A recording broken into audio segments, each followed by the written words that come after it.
and the blessing of rains, yields have improved significantly. Food production rose significantly. Maize harvests are on course to reach the highest in the history of Kenya. Tea earnings surged. Coffee prices nearly doubled. Sugar production grew as imports fell. Livestock, dairy, leather, and meat exports expanded steadily. We expanded education opportunity through reformed merit-based systems. And we helped nearly 1 million Kenyans access jobs through housing, labor mobility, and the digital economy, with many more opportunities coming in 2026, going into the future. But even as we acknowledge this progress, 2025 was not defined by success alone. It was also a challenging year, one that tested our unity and reminded us of the responsibility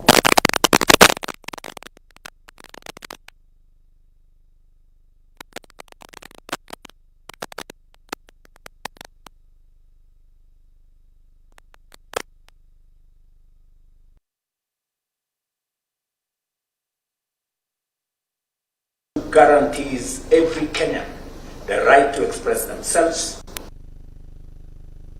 participate freely in our democracy.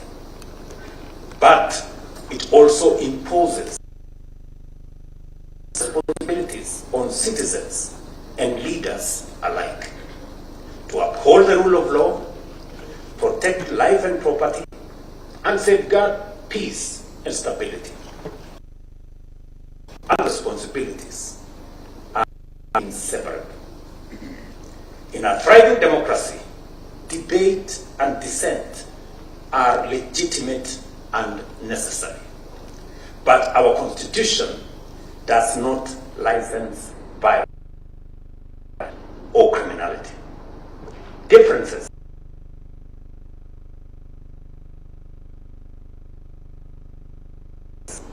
we all cherish.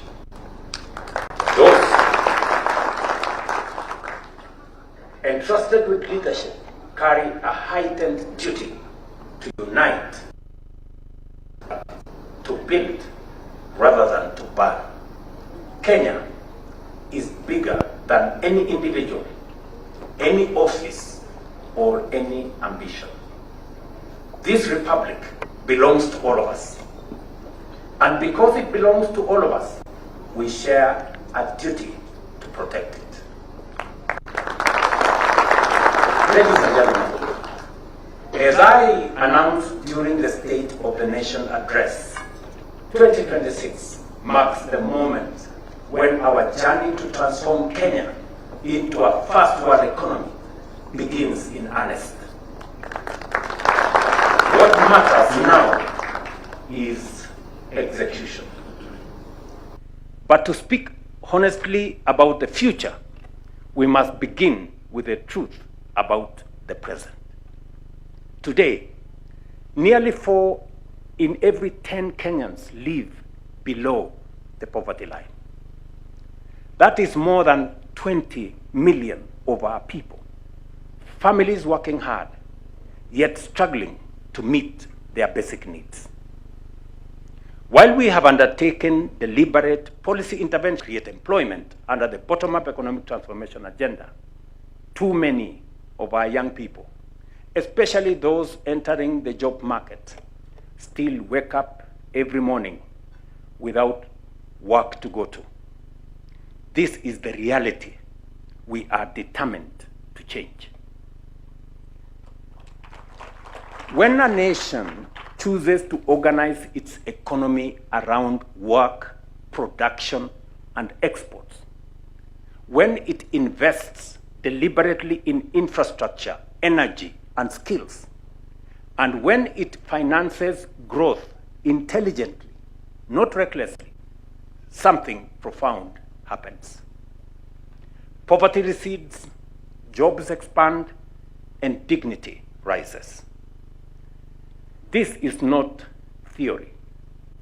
History shows us that countries like South Korea, Singapore, and Malaysia made national transformation a deliberate choice. Each organized its economy around work, industry, exports, and skills, investing deliberately in infrastructure and people. Poverty fell, jobs grew, a strong middle class emerged. These countries were not spared hardship. They prevailed despite it. Their success was built on elevated ambition, relentless determination, and sustained action over time. That is the path we have chosen for Kenya. That is the future we are determined to build. So, ladies and gentlemen, let's be clear about our goals. We are committing ourselves to a measurable national mission.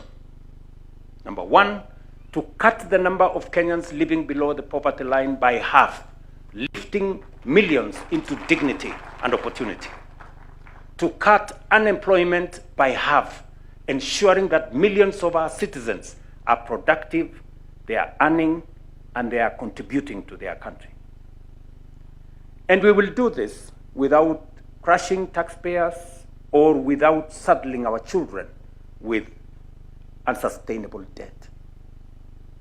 That is why in January 2026, we will fully establish and operationalize the National Infrastructure Fund and the Sovereign Wealth Fund, key instruments designed to underpin Kenya's transformation. The National Infrastructure Fund will serve as the central engine for aligning our financial resources with Kenya's development priorities.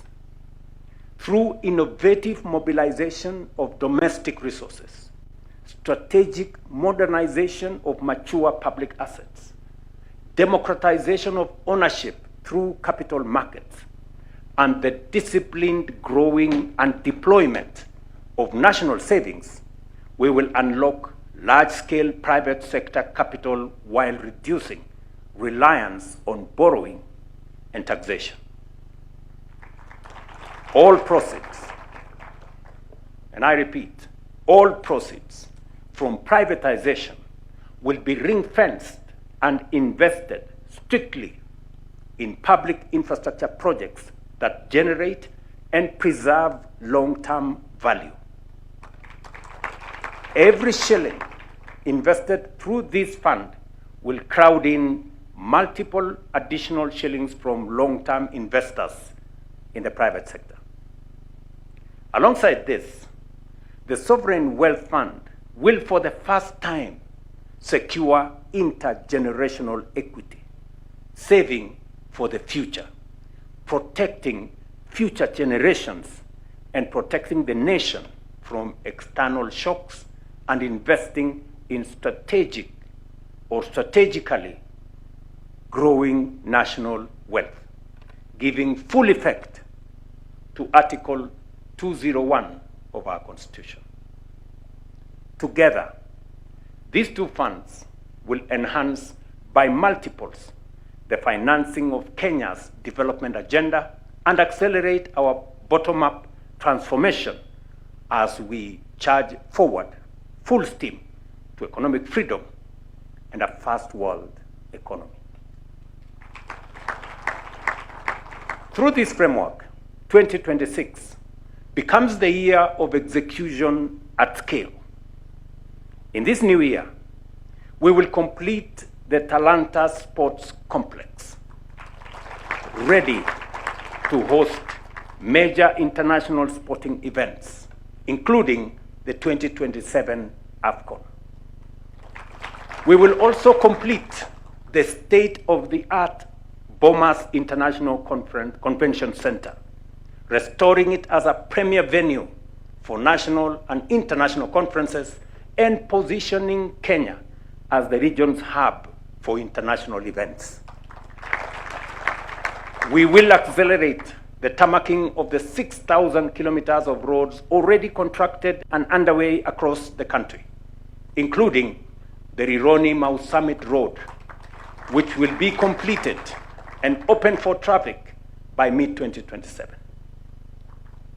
I want to state that we already have resources to undertake the feasibility study to extend that road from Mau Summit through Eldoret to Malaba, and from Mau Summit through Kericho to Kisumu to Malaba. At the same time, we will start the construction of several new highways countrywide, as I did announce in my State of the Nation address. Ladies and gentlemen, in this new year, we will also commence the construction of the Naivasha, Narok, Bomet, Nyamira, Kisumu, Malaba standard gauge railway, creating a modern transport and logistics corridor linking Kenya to East and Central Africa region.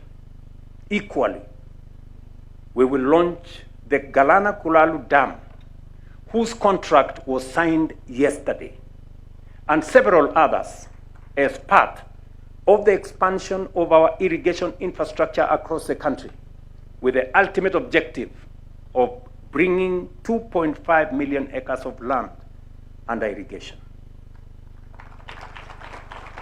We will also begin the construction of a modern, world-class airport at the Jomo Kenyatta International Airport to anchor our nation as the aviation's capital of our region and boost our trade and tourism sectors. I've just given you a list of the things that we will do in 2026. Ladies and gentlemen, changing and transforming a country does not require a miracle. It requires a clear and bold vision and a leadership equal to that vision. The nations that have succeeded were not exceptional by accident. They were deliberate by choice.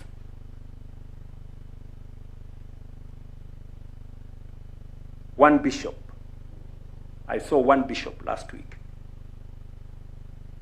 say that if others took 30 years to move to the first world, Kenya will take shorter because we believe in God.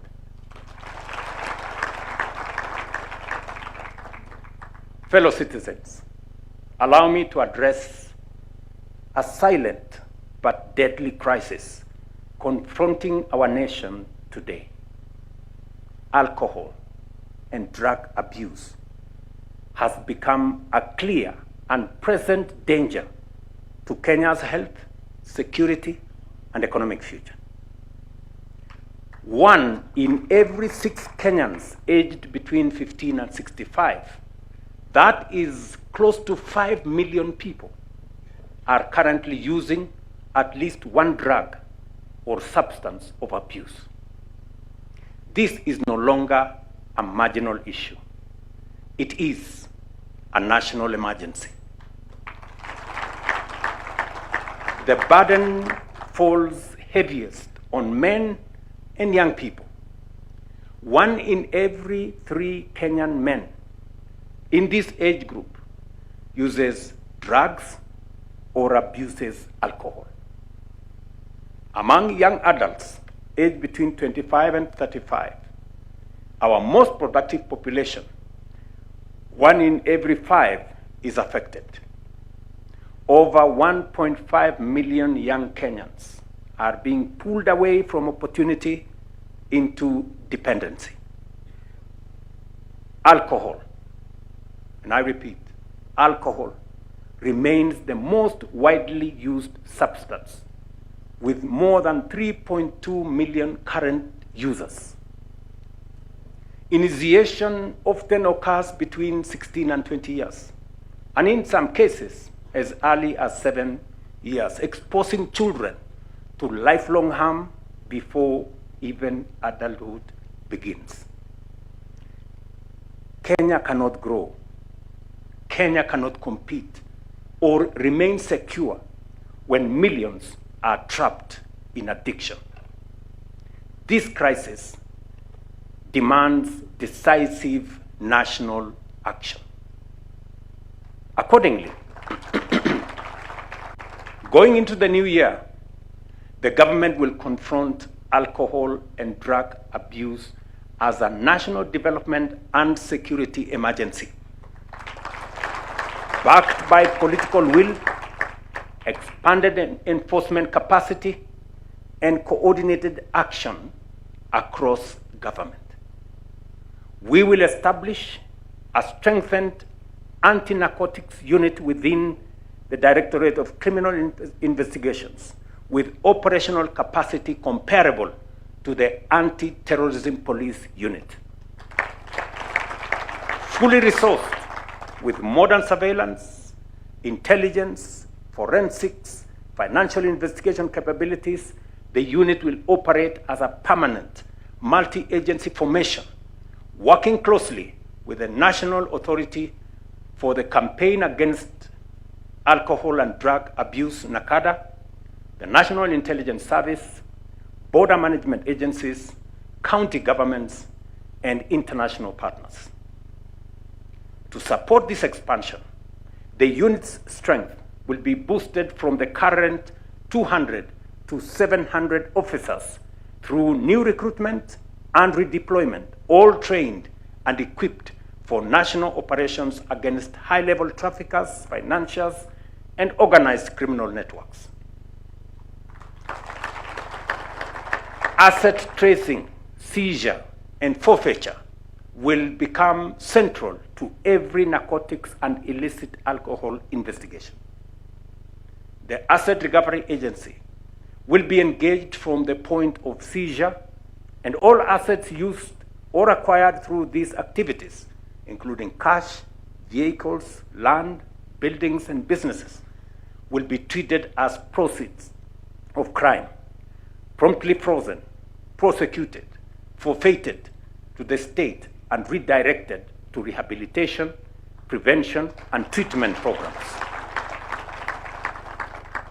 Recognizing these crimes as organized criminal enterprises, I urge the judiciary to consider establishing specialized courts to fast-track cases. And I will be consulting with the Chief Justice on how the executive can support this effort, including resourcing while fully respecting judicial independence.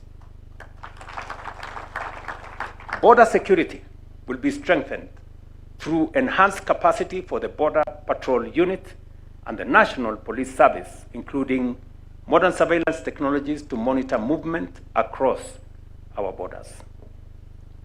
Finally, to safeguard integrity within the security agencies, any government official, including security officers, found culpable of facilitating, protecting, or colluding with drug traffickers or illicit alcohol networks will be prosecuted and dismissed forthwith from service.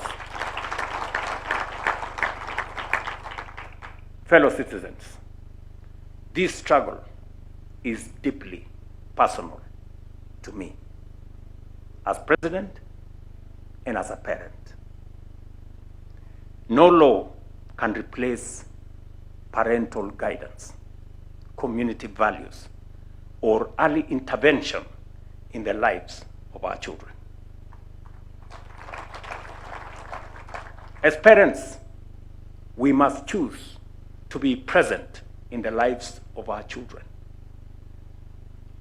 We cannot afford to delegate our children to others. We must guide them, protect them, and intervene early before addiction takes hold. If we fail to act, we fail our children, and we fail the next generation. If we rise to this duty, we secure not only their future, but the moral strength and destiny of our nation.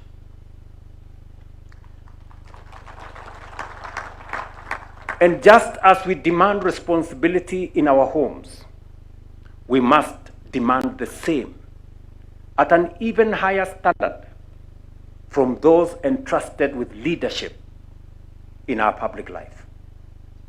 Leaders must lead from the front. I reiterate that 2026 and the years beyond will usher in a period of accountability. Leadership will not be judged not by promises made, but by performance delivered. Not by the exuberance of youth or the longevity of service, but by results and a proven track record. Those entrusted with the privilege of leadership will be held to account for the service they render and the outcomes they deliver to the people, not for the excuses crafted to mask a poverty of ideas or a lack of ambition. The measure of leadership is impact, and that standard will apply to all. Happy New Year 2026. May God bless you all. May God bless Kenya. And I thank you for your attention. Asanteni sana. Another one.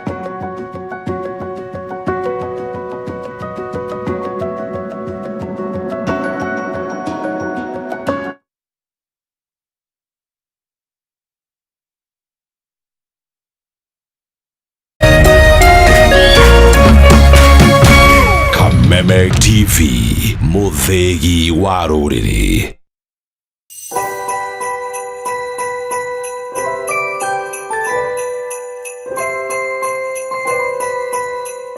Ndamwendithĩria thigũkũ njega, ndamwendithĩria thigũkũ njega, ndamwendithĩria thigũkũ njega na mwaka mwerũ mwega.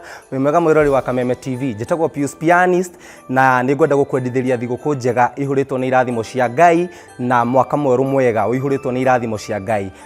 Merry Christmas and a happy new year. Ngai wa mũrathime na tũgĩkũngũĩra mwaka mwerũ tũkũngũĩre na Kristo aciarwo thĩinĩ waku agĩkorwo ndaciarĩtwo thĩinĩ waku. Merry Christmas and happy new year.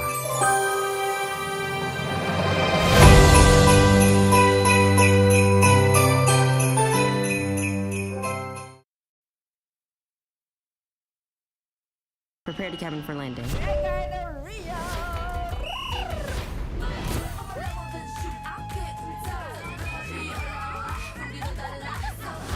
I hope there shall be no drama. Stop doing that! I was so excited to have you here. I would tell you, you're gonna get whooped again. Oh, he's coming. You will go. Ria, are you ready?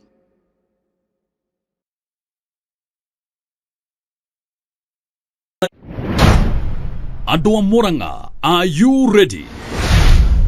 Tarĩki 31 December mwaka ũyũ thĩinĩ wa Ihũra Stadium, Glow Festival nĩ cokete rĩngĩ.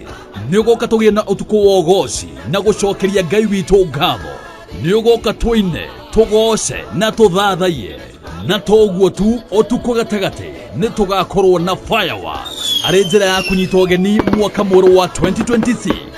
Nĩ ũkarehe family yaku na arata aku moke tũkũngũĩre tũrĩ hamwe. Glow Festival 2026. See you there.